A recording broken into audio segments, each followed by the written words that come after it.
Hi YouTube!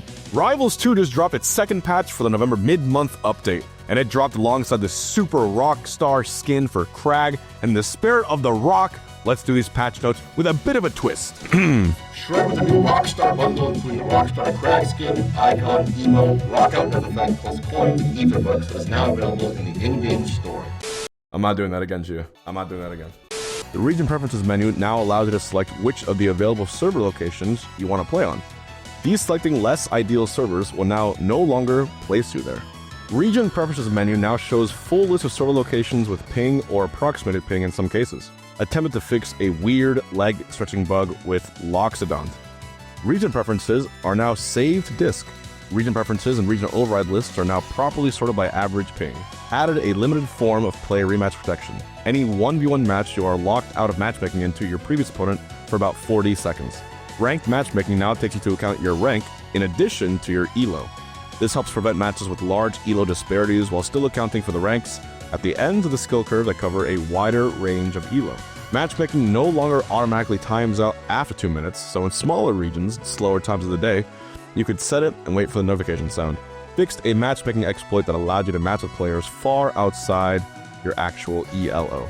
Fixed for online results stats showing all zeros for players 1 to 3. Increased match prep time to 25 seconds.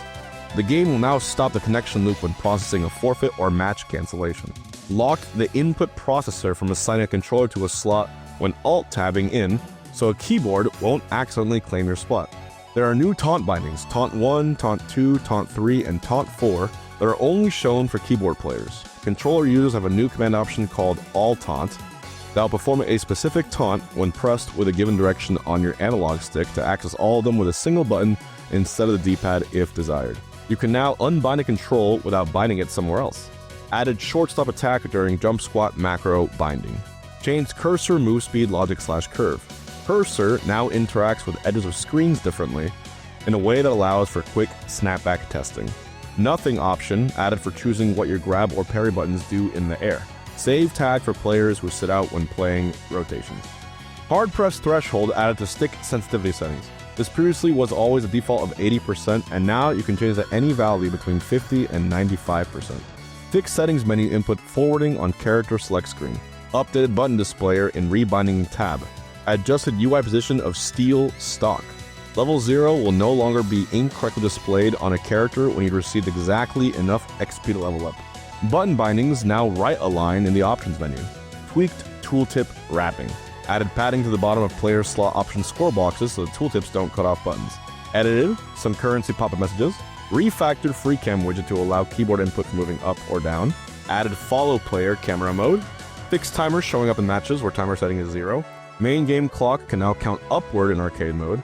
Player slot options menu tooltips now correctly resize when multi-lined.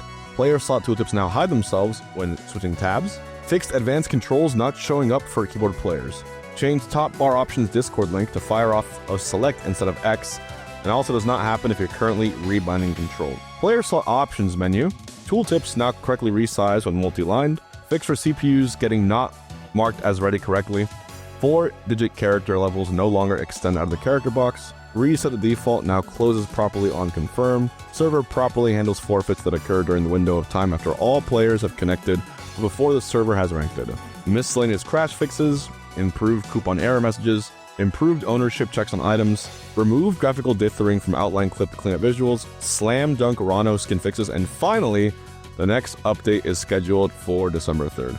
And that's it for the first fixes / patch notes for Rivals of Aether 2. Of course, the character balances will be on December 3rd. I'll be making another video when those happen, as they are highly anticipated. As for now, these are great fixes. Let me know what you think in the comments below and what you're thinking of Rivals 2. Everyone say bye, YouTube.